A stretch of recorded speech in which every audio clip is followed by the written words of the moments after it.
Today's mini live, we are talking about the transformation that happened when Rami specifically raised her rates.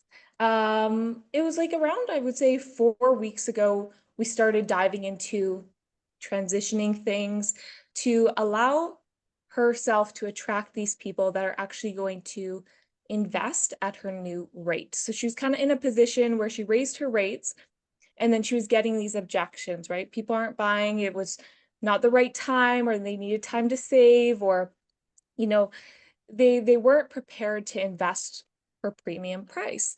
Now she's in a position where she's having to start a wait list for her services. So what has happened in these last 4 weeks? We're going to dive into that. But first, Rami, could you introduce yourself? Let us know what you do, who you serve, and also what is your primary platform? Because I think people will find that interesting. Yeah, that's cool. Thank you for having me, Emily. And yeah, my name is Romy. I'm from the Netherlands and I run my own female hormone coaching business. So I help women like with balancing their hormones, quitting birth control, and yeah, go through life on the natural way. And yeah, I'm having my business for like 3 or 4 years, and I was always searching for it, and yeah, like finding like a place to be and how to help them, and I was always like like turning the buttons, and now I found this perfect thing that works for me. Like I'm having my one-on-one, my program where I deep dive in their health and take a look in their mindset, in their nutrition and all those things. But I also run a platform for women who have like the period issues, who want to go off birth control and that kind of stuff. But like the main thing we're talking about is my one-on-one deep dive program at the moment. Yes, awesome, awesome. And I'll drop Rami's links in the comment section after if you want to connect with her, because I know a lot of women have a lot of questions regarding their Yeah, hormones, what's going on with their body, no matter what stage of life, we're all going through things. So I'll leave exactly. her links in the chat. But can you walk us through where you were at the beginning of the year? At the beginning of Yeah, this year, yeah. I was like ready to adjust everything. I was like finding a new pricing because I felt like, yeah, I'm like working so much, but my revenue is like shit. So I really need to improve some things. So I did. So I like created this perfect program in my head that would work for me and for the client. I like thought of the pricing that would work, and then I started to have some more sales calls. I started running ads and yeah, that kind of things. Like I was trying so much, like everywhere. Um, but in my sales calls, people were what Emily told you, like always saying, yeah, it's not the right timing. It's too the price is too high.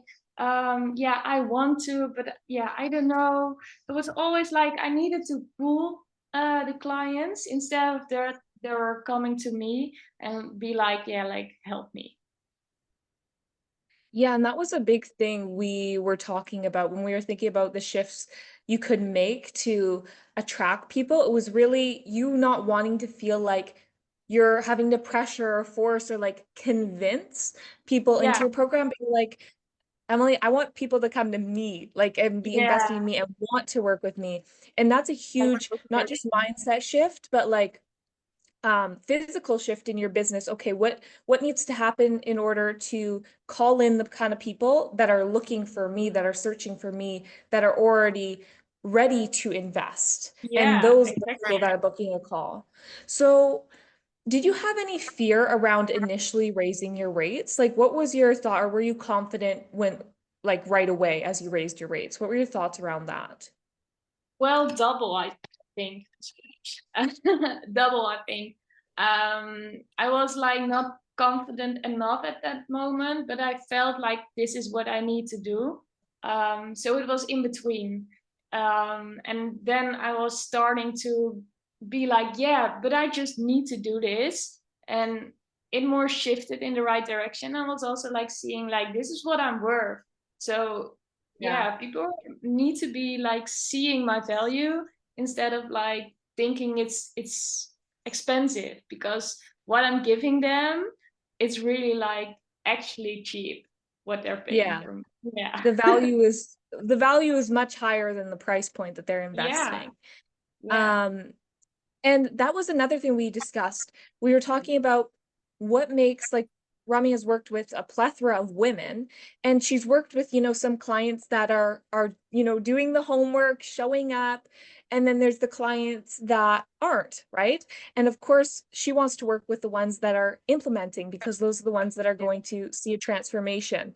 So alongside that, we were thinking, okay, we want women that are both going to invest in a rate without objection, and for two, also put in the work. And they kind of go hand in hand, because when somebody values your service, they're going to be able to pay more towards it, because they see the value in it, right? If I think about anything, like, I always give the example of cars. People who love luxury cars or value cars are willing to pay a lot of money for a car, versus somebody who doesn't care about cars.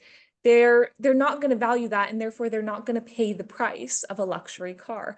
So we're like calling in people that are going to happily invest in her, are also going to be the people that are happily going to show up and put in the work. So now that you've implemented some of these shifts, what are you noticing about the kind of people that are coming to you and booking calls with you versus the people before? What are you seeing is the biggest difference? Well, the most biggest difference, like the car example you told me as well, that was like mind blowing, and I try to see everything from that perspective lately. But the big difference is that firstly, I was like doing all the outreach and trying to get on my old clients, or trying to like let them send people to me, or like going into my DMs deeply every day to like find people. And now I'm just waking up, I'm opening my laptop, I have like new requests in my inbox, I have like a new WhatsApp from a new number, and people like coming to me. And that's like that energy, that's so good, because yeah, it's crazy actually, because they're like willing to change. And with that energy, I'm in a sales call and I don't even have to do sales anymore. They're like, yeah, just let's start. That's it. When they're coming on the call, they're already sold. It's just like a Yeah. confirmation of the sale.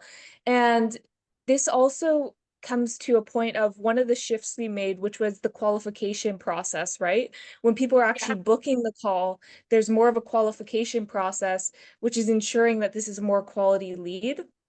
And therefore, people that aren't the right fit are actually disqualifying themselves. So the people, when you have a qualification process, this allows only for the quality leads, the people who are ready to buy, to actually book that call, which is going to save your time and energy, because now you're not receiving constant rejection after rejection because these not right fit people are on the call. Only these people that are ideal are on the call. So what do you think is, if you could pinpoint one thing, what do you think was the one thing? I know there's probably a few, but one Yeah. thing that was the most, like, important or transformative to have this shift that you've had? What do you think created the most impact?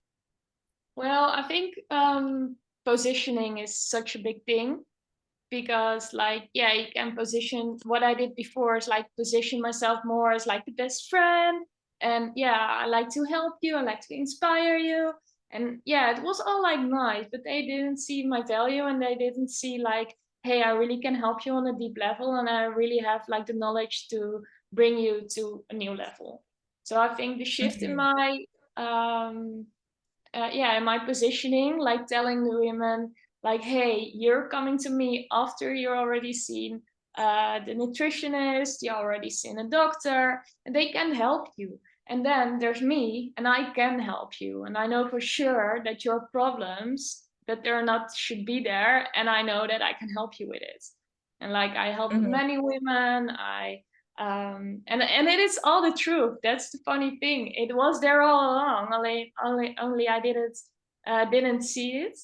And that's crazy. It's like, yeah, where to put yourself um, in the order. Yeah. Yeah. I love that you use that example of positioning from a friend to more of an authority figure, right? People that are Yeah. seeking guidance from you versus kind of advice. Because if you're connecting with your audience in this friendly way, those are the people that are going to want to pick your brain in the DMs, right? They want to ask you all these Yeah. questions and kind of Mhm. coach for free, but they're not investing. But when you position yourself as that, hey, I have a service. This is like my profession. I'm authority in this space. I know what I'm talking about. That's Yeah. when there's also respect and also boundaries, right? Having the boundaries of not over giving in the DMs and redirecting to, hey, of course you can answer some questions, but hey, I have a program for this, or would you like to book a call to see how I can further guide you with this? So it's about creating boundaries with your audience as well.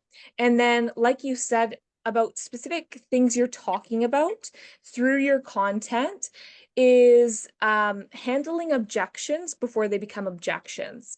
Mhm. So I remember we talked about, I said, what are people's thoughts before investing in you? Like, what are they thinking about objections? And one of those things was that they already have seen all the professionals, right? They've already Yeah. seen the doctor, they've already seen the nutritionist.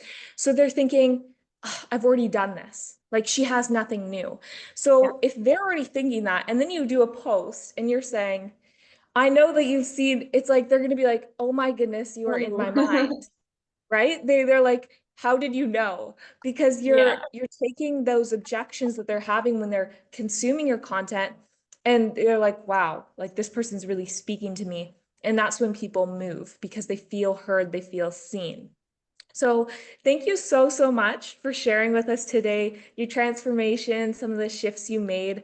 I know some of the women in here are thinking about raising their rates or have raised their rates. I'm wondering what shifts they can make to attract more premium clients to them. So I think this will be very valuable to them. And I'd also like to note two things.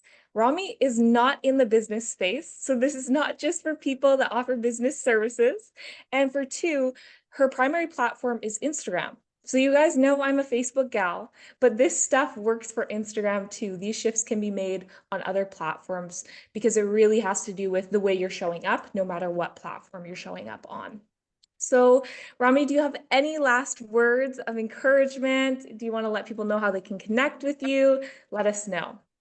Yeah, of course. Yeah, like I was thinking the same. Like what works for me is like keep the trust and like build trust with your audience. The only thing they need is trust. They need to trust that you can help them. And if they're seeing that, then they're seeing your value. So yeah, it's amazing what can happen then. And of course, we can connect about it, about my profession. I'm on Instagram.